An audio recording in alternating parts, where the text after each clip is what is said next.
tell you what, no matter how high the price of eggs, fuck me. Micromanja, courageous cooking in a craft kitchen.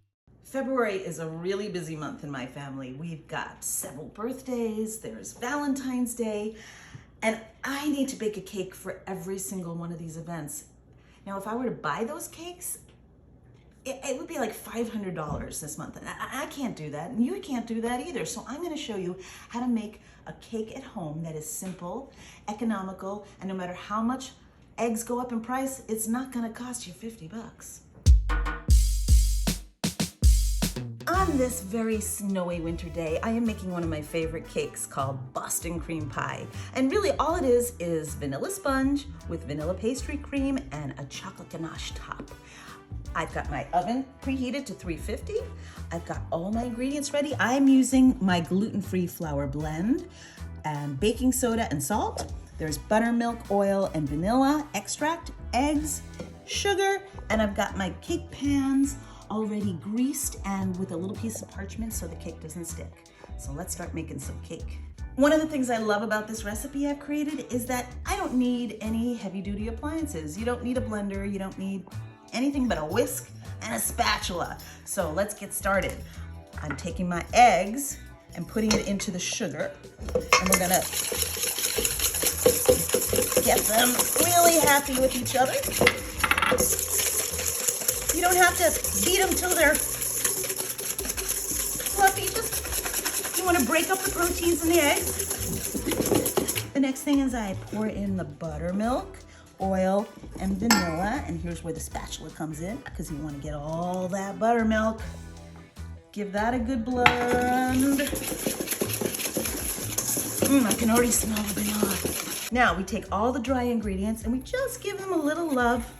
Now I'm using my gluten-free flour blend, but if you're not gluten-free, you can just use AP flour. It works perfectly fine. I'm gonna pour that into here. Give it a quick, use the muscles. And basically, that's it. We're gonna do our best to pour the batter evenly into both pans. So you do a little at a time. Look at the level. I don't know how this cake got to be called a pie, except that it was created in Boston, and I guess they used to use the same bowls or the same vessels to make cake as they did pie, so they called it a pie. But it's a cake. And this one's gonna bake really fast because it's thin and small. And I can't wait.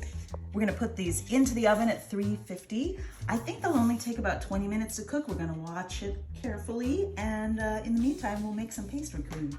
It's been 20 minutes and these cakes, they smell so good. I didn't even have time to make the pastry cream yet, but that's next. Pastry cream may seem a little daunting, but it's really not that hard to do. A couple of steps to make a lump-free pastry cream. I'll show you how. First, we take most of the milk, but leave a little bit behind because that is going into our cornstarch, which helps thicken the pastry cream. So most of the milk, half of the sugar goes into there, half of the sugar goes into the eggs. I know you're saying, why does it matter whether half goes here, half goes there? This is how I was taught to do it, and it works, so I ain't messing with it if it's not broke. Now we're gonna heat up the milk to almost a boil.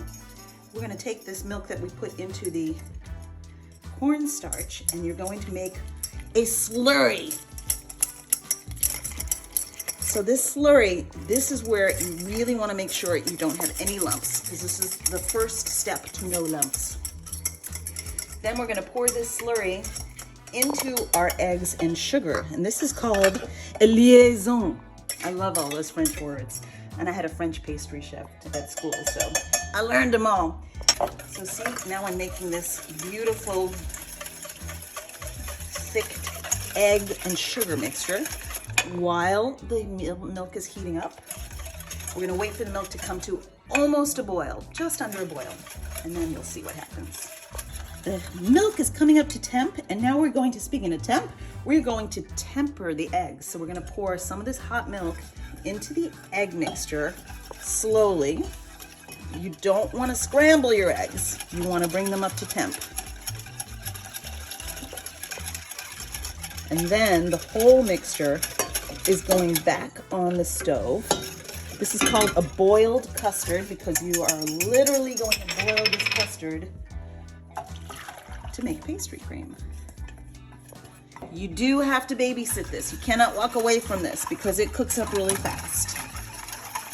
And you stir and whisk the whole time to keep those lumps at bay. You'll see when it starts to really thicken up. And then we're gonna turn off the heat because we don't want it to burn. And then the last thing we add is some butter and vanilla. And this helps make it rich and delicious and creamy. Whisking in that butter. You tell that butter who's boss. The other trick I learned at school is how to cool the pastry cream down really quickly. Is you set out a sheet pan lined with some plastic.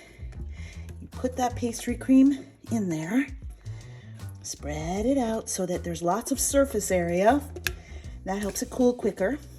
Then you just cover it up completely with the plastic.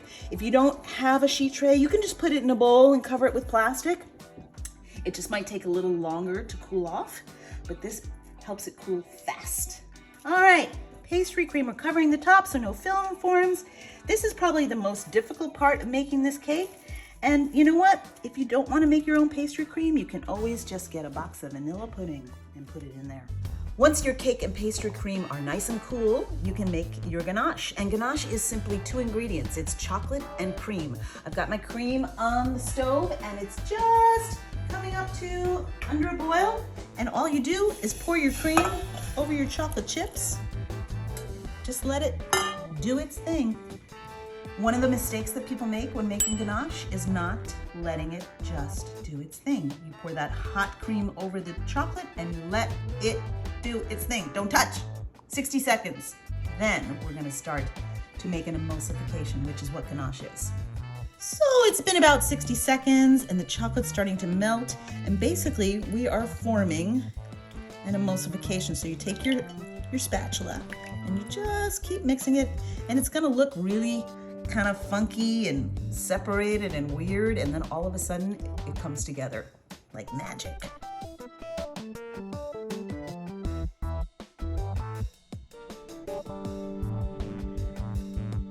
So right now it's very, very liquidy because it's still really hot.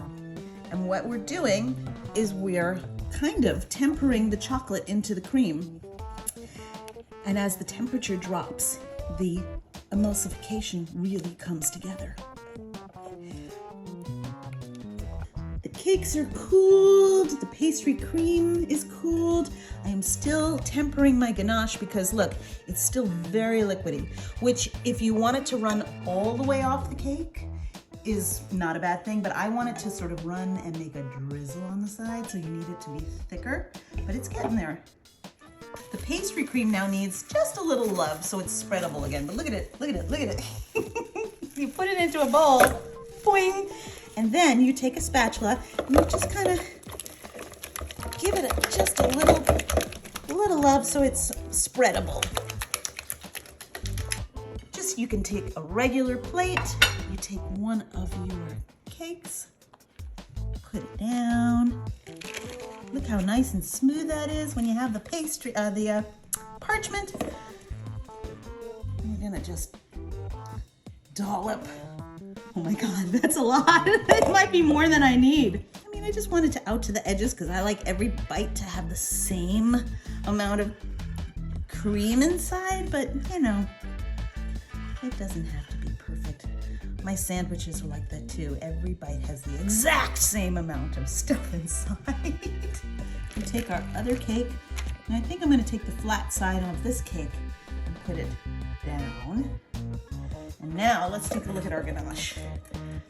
If it's going to be, it still might be a little liquidy because I want it to sort of set and then drip.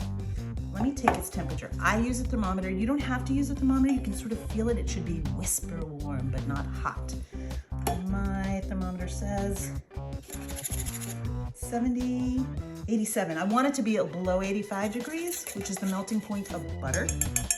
But again, it doesn't need to be exact. This has cooled down to below 85 degrees. The bowl does not feel warm anymore. It's kind of thick, but still liquidy. It is ready to pour a cake. Now, if you wanted to make a whipped frosting out of this, you'd cool it a little further, and then you'd whip it with egg beaters. You know, you could do it with a hand beater, a hand mixer, but watch what happens. So we're gonna get it going around the edges, and you just keep pouring, just keep pouring, just keep pouring. This is why we wait for it to cool to a certain temp, so that it can drip and form that beautiful drippy edge. Oops. Some of it might be a little messy, but that's the fun part. Ooh, I can see myself. It's so shiny. Now you could put this in the fridge and let it set up, but I have to dig in right now, so. Oh wow, see the ganache is still soft. When it sets up in the fridge, it gets a little harder, but I don't have the patience right now. I wanna taste this delight.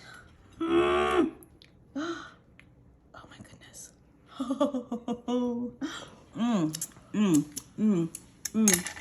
Okay, so we've got the cake, which is gluten-free. We've got the ganache, which is, I could bathe in that ganache, and then the pastry cream in the center. Get a little ganache on there. This is heavenly, and I didn't spend half a month's rent on it. Micromanja, courageous cooking in a crab kitchen.